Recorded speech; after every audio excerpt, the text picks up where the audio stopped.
할렐루야. 오늘 이 시간 우리 함께 하신 우리 모든 성도 여러분들에게 하나님의 인도하심의 은혜가 함께 하시기를 주의 이름으로 축원드립니다. 여러분, 오늘 본문은 이스라엘이 가나안 땅을 향해 나아가기에 앞서 일종의 이 출정식 같은 그런 예배를 드리는 그런 장면입니다. 말하자면 우리가 개업하면 개업 예배 드리는 것처럼 그렇게 이 가나안 땅을 향해 나아가기 앞서 드리는 예배입니다.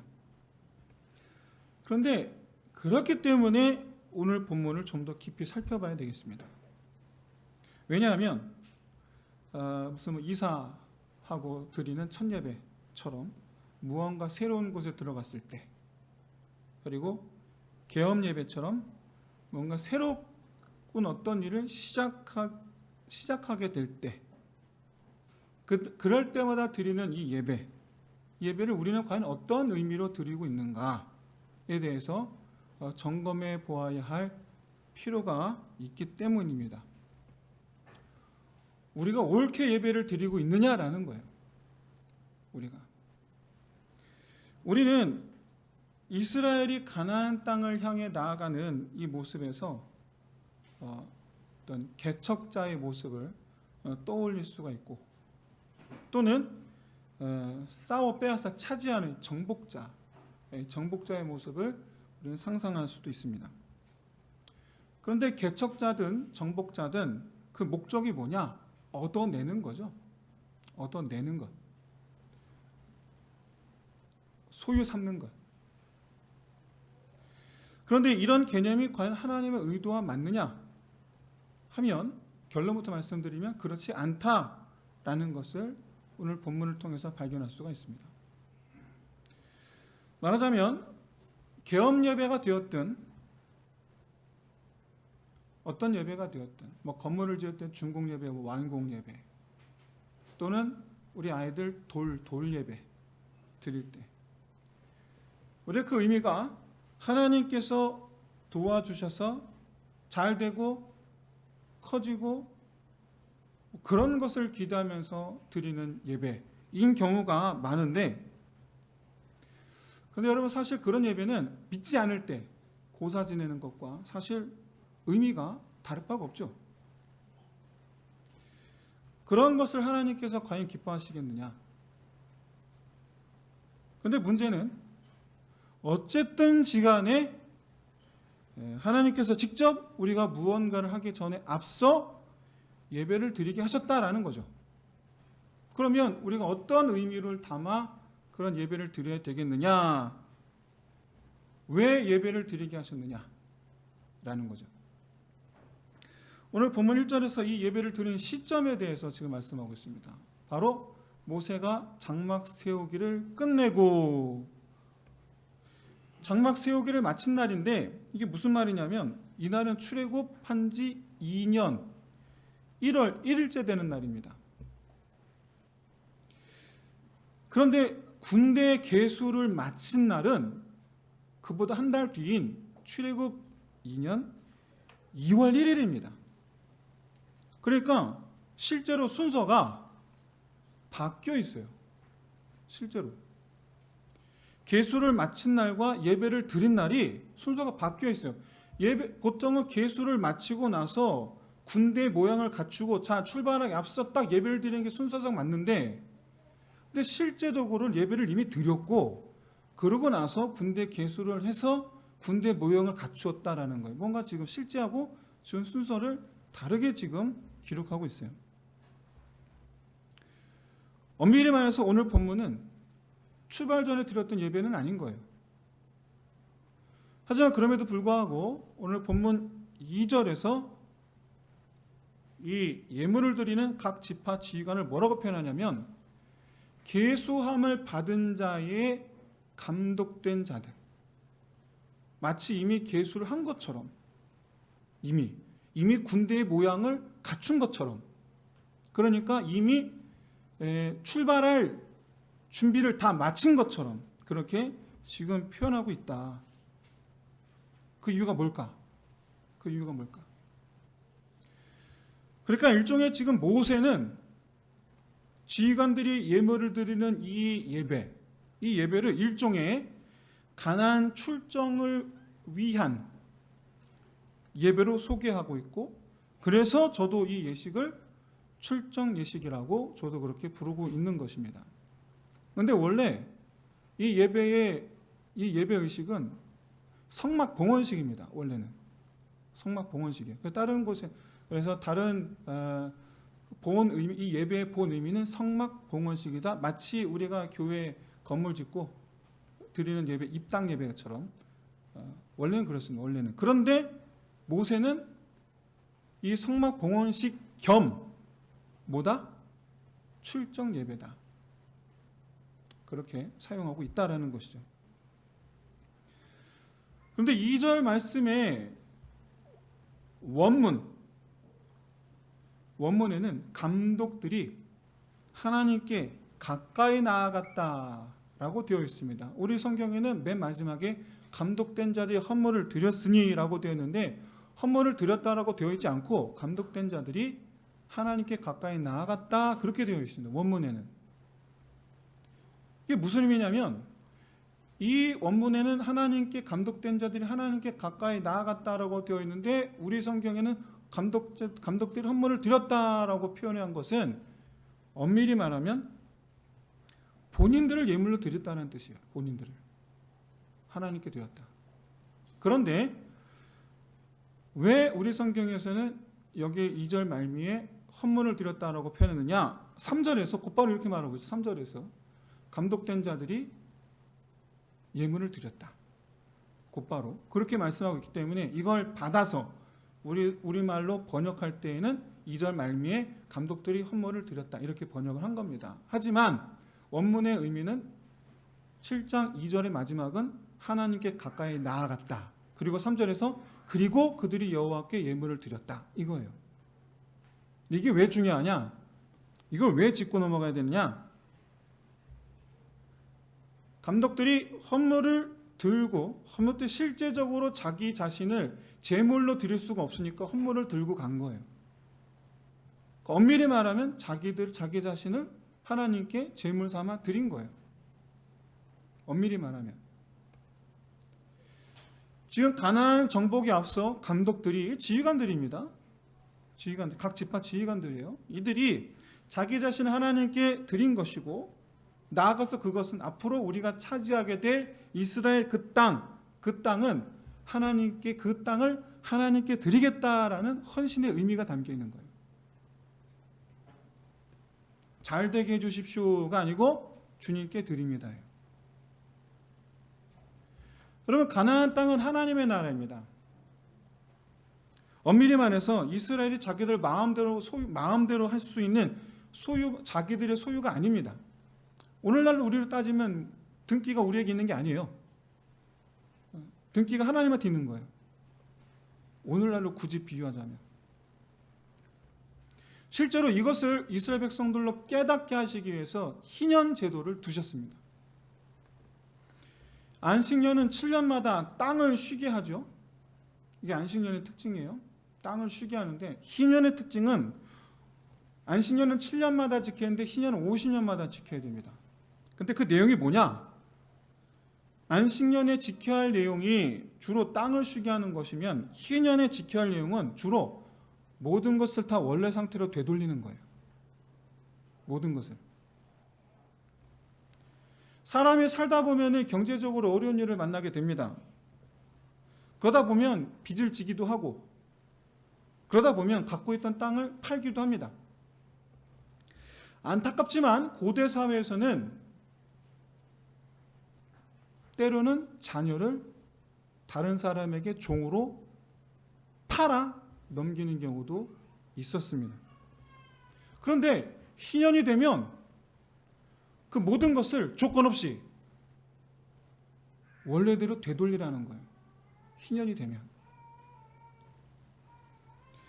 땅은 원주인에게 돌려주고, 종으로 삼았던 이들도 다시 자유인으로 풀어주고.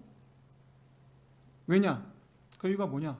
땅도, 이스라엘 백성, 사람도 하나님의 것이기 때문에 그렇습니다. 네 거가 아니라는 거예요. 내 거라는 거예요. 너는 지금까지 내 걸로 잘 먹고 잘 산 것뿐이고, 너는 지금까지 내 것으로 잘 먹고 잘 산 것뿐이고, 저 가난한 자들도 내 것인데 내가 그를 귀히 여기니 너에게 주었던 것으로 내가 그에게 은혜를 베풀리라. 왜? 내 거니까. 내 거니까. 이 희년제도를 생각할 때 우리가 굉장히 불편해지는 이유가 바로 뭐냐면 바로 내 것이라는 소유 개념 때문에 그렇습니다. 내 돈 주고 땅을 샀으면 그 땅은 내 것인데 왜 그 땅을 아무 대가도 받지 않고 돌려줘야 되느냐? 내 돈 주고 종을 삼았는데 왜 아무 대가도 받지 않고 풀어줘야 되느냐? 이 희년에 대한 교훈 두 가지가 있는데, 첫째는 말씀드린 바 다 하나님 거라는 거죠. 땅도 사람도. 여러분, 애시당초 여러분 하나님께서 이스라엘 백성들에게 땅을 주지 않으셨으면 이스라엘은 계속 종노릇하는 것뿐이었어요. 애시당초 하나님께서 땅을 안 주셨으면, 땅을 주지 않으셨으면 애시당초 얻을 수 없는 재물이었고, 심지어 하나님께서 비와 해를 주지 않으셨으면 쌓을 수 없는 재물이에요. 내 손에 돈도 하나님께서 주신 것이고, 무엇보다 이스라엘 사람, 나도 하나님 거죠. 나도. 두 번째 메시지는 이겁니다. 돈을 빌려 주었는데도 희년이 되면 그 돈 돌려받지 못하고 그냥 그들 탕감해 주는 거예요. 저 사람이 나한테 1,000만 원 빌렸다. 그거 안 받는 거예요. 이제 끝난 거예요. 그냥 희년이 되면 그냥 끝나요. 돈을 주고 샀는데 무상으로 줘야 되고. 왜? 이건 서로를 책임지라고 그 모든 것을 주셨다라는 거예요. 내가 너희에게 이것을 준 것은 너희가 서로를 책임지게 하기 위해서. 하나님은 사람에게 반드시 돈이 필요하다는 것을 하나님 너무나 잘 아십니다. 그런데 여러분, 모든 사람들 다 동일하게 부자가 되지는 않습니다. 똑같이 분배받았지만 시간이 지나면 당연히 차이가 날 수밖에 없습니다. 아주 큰 부자인 아버지로부터 3명의 아들이 똑같이 유산을 분배받았지만 10년이 지나면 어떤 아들은 가난해져 있을 것이고 어떤 아들은 부유해져 있을 것이에요. 어떤 아들은 받은 그대로 갖고 있을지도 몰라요. 달라요. 똑같이 받았지만 시간이 지나면 차이가 생길 수밖에 없어요. 어쨌거나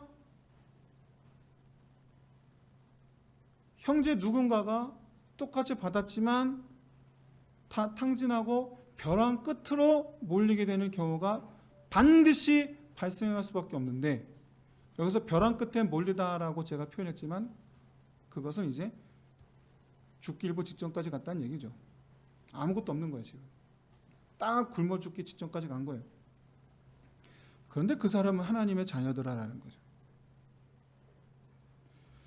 하나님께서 이스라엘 백성들에게 가나안 땅을 주신 이유는 하나님의 은혜 아래 있게 하시기 위해서인 줄로 믿습니다.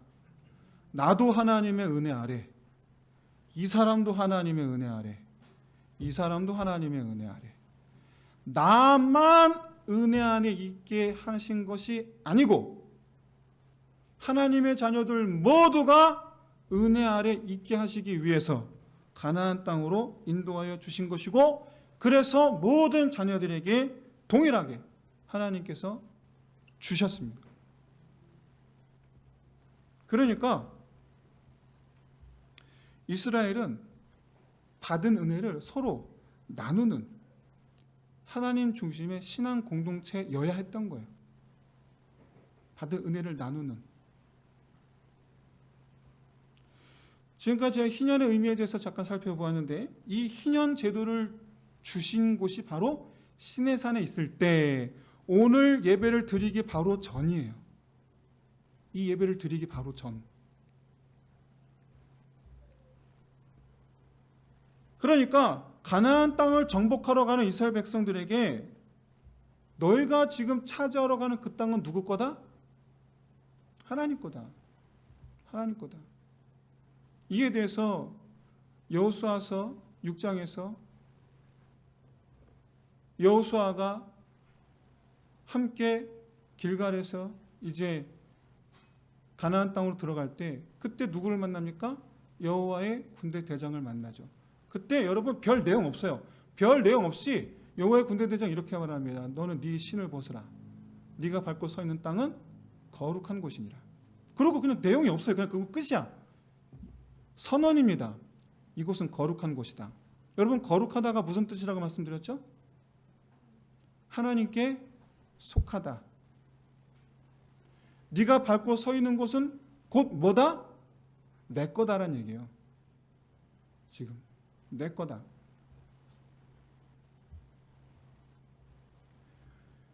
그러니까 지금 이스라엘이 가나안 땅을 정복하러 가는 목적이 바로 뭐냐면 하나님의 은혜 안에서 가나안 땅에서 하나님의 주신 은혜 안에서 서로를 그 하나님의 주신 은혜로서 서로를 지켜주고 그 가나안 땅에서 이스라엘을 포함해 모든 것이 다 본인들을 포함해 모든 것이 다 하나님의 것임을 증명해 보이는 거예요. 증명해 보이기 위해서 가나안 땅에 가는 거예요. 그래서 하나님 계속 끊임없이 말씀하시는 내가 너희 하나님이죠. 나는 너희의 하나님이라. 이걸 계속 강조하시는 거예요. 그래서 이것을 우린 여기서 가나안 정복에 담긴 영적 의미가 하나님께서 이스라엘에게 가나안 땅을 주시는 것이 아니라 이스라엘이 가나안 땅을 하나님의 나라로 삼아 하나님께 드리는 것이다 라는 것을 지금까지 살펴보았습니다. 더구나 앞서 말씀드렸다시피 오늘 이 예배의 성격은 성막 낙성식입니다. 본래는 하나님께서 시내산에서 성막을 이렇게 만들어라 설명을 하셨어요. 계속 쭉 이렇게 만들어라. 그리고 그 말씀하신 그대로 지금 성막을 만든 날이에요. 이 날이 그대로 말씀하신 그대로 성막을 지어서 완성하고 최종적으로 하나님의 그 기름 부으심을 하나님의 기름을 부어서 거룩하게 구별한 날 말씀드린 입당 예배 오늘날 따지는 입당 예배 다 됐습니다. 다 지었습니다.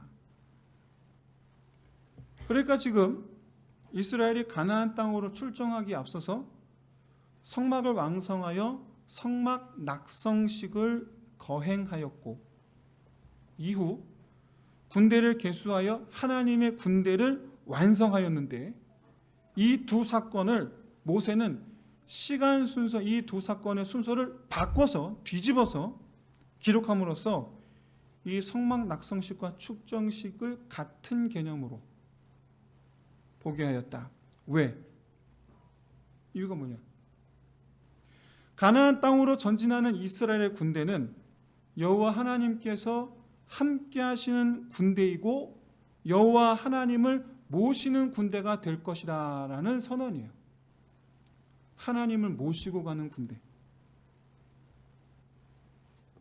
하나님께서 이스라엘을 위하여 행하시는 전쟁이 아니고 엄밀히 말하면 이스라엘이 하나님을 위하여 하는 전쟁이 가나안 정복 전쟁이에요. 이것을 보여주는 말씀이 바로 감독들이 드린 이 예물을 레위인에게 주어 사용하게 하라라고 말씀하신 내용이에요. 감독들은 모두 제사를 드릴 제물로 예물을 드린 게 아닙니다. 이들이 드린 예물은 제물로 쓰일 것을 드린 것이 아니고 수레와 소를 드렸습니다. 하나님께서 요구하신 거예요. 하나님께서 그렇게 하라고 요구하신 거예요. 그럼 왜 수레와 소를 받으셨느냐? 본문 5절을 보시면 이것을 레위에게 주어 사용하게 하라라고 말씀하셨는데 이 중에 천막을 나르는 게르손에게는 수레 둘과 소 4마리를 주었고 그 다음에 기둥 무겁죠. 그러니까는 수레 4개와 소 8마리를 주었습니다. 무슨 말입니까? 이스라엘이 가는 곳에 누구도 간다? 성막도 간다. 하나님도 간다.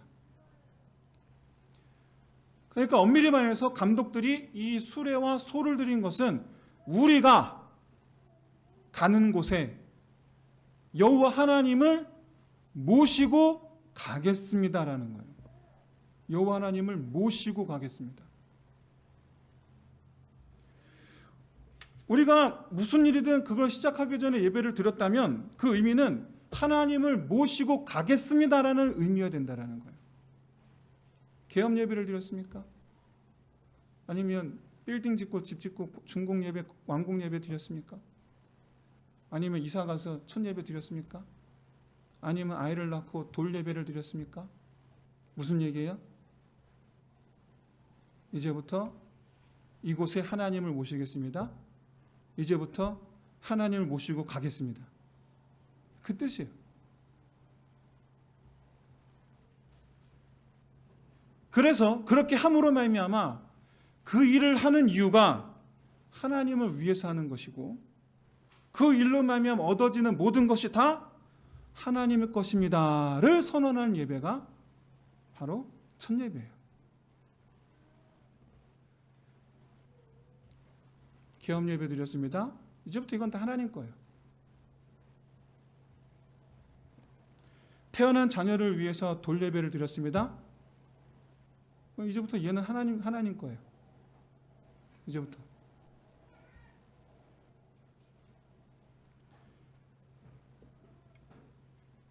집을 완공하고 예배를 드렸습니다. 이사하고 첫 예배를 드렸습니다.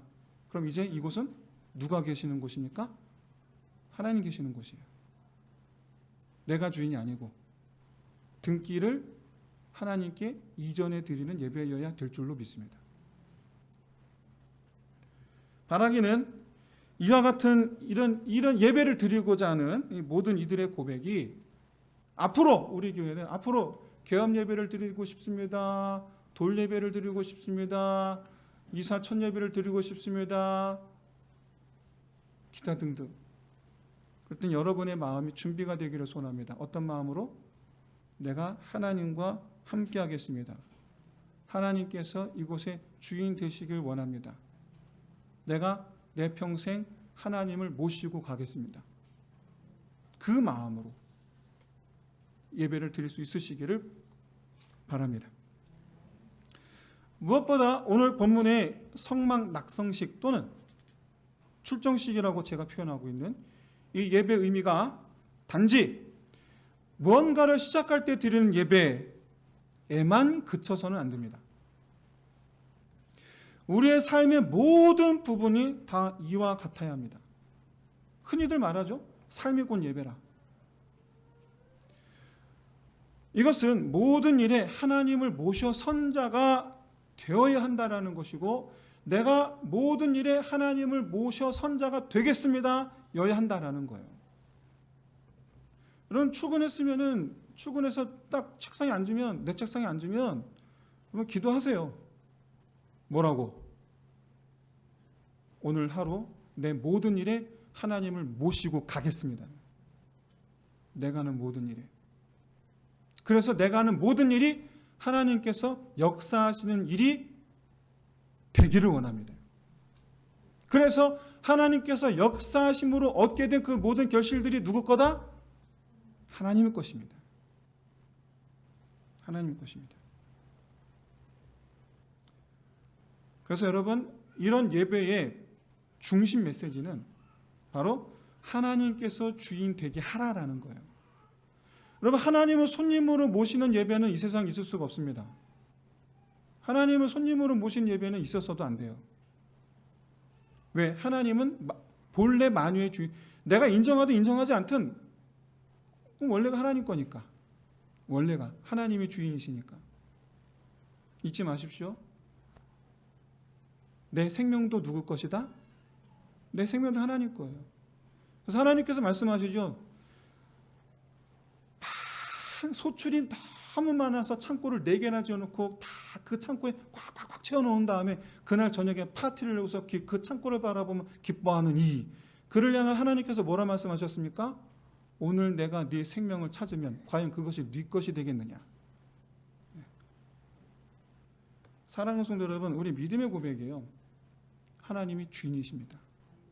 이게 우리 믿음의 가장 기본적인 믿음의 고백이에요. 믿음의 소망이에요. 여러분 11조를 아끼지 마시기를 바랍니다. 우리 믿음의 우리 믿음의 가장 기본적인 믿음의 고백이에요. 11조는 하나님이 내 하나님이시고 하나님 나를 전적으로 책임지시고 하나님이야말로 내게 이 모든 것을 주신 분. 이 믿음의 가장 고백이 바로 11조예요. 뭐 제가 11조 설교하려는 건 아니고 여기서 우리가 놓치지 말아야 될 것이 있습니다. 바로 뭐냐? 하나님은 하나님의 땅에서 가나안 땅에서 하나님의 백성들로 말미암아 부족함이 없게 하셨을 뿐만 아니라 넘치게 하셨고 그 누구도 감히 어찌할 수 없는 하나님의 보호하심 아래에서 평안을 누리게 하셨습니다. 언제? 다윗의 때에. 다윗의 때에. 제가 왜 다윗의 때라고 콕 집어 말씀드리냐면 이스라엘 역사상 여러분 희년을 지킨 적이 없어요. 한 번도 없어요. 희년을 안 지켰어요. 이스라엘은 가나안 땅을 차지하고 나서 이스라엘이 멸망할 때까지 바벨론으로 포로로 끌려갈 때까지 자기 걸로 알고 살았어요. 놀랍게도 안식일도 안 지켰어요. 안식년도 안 지켰어요.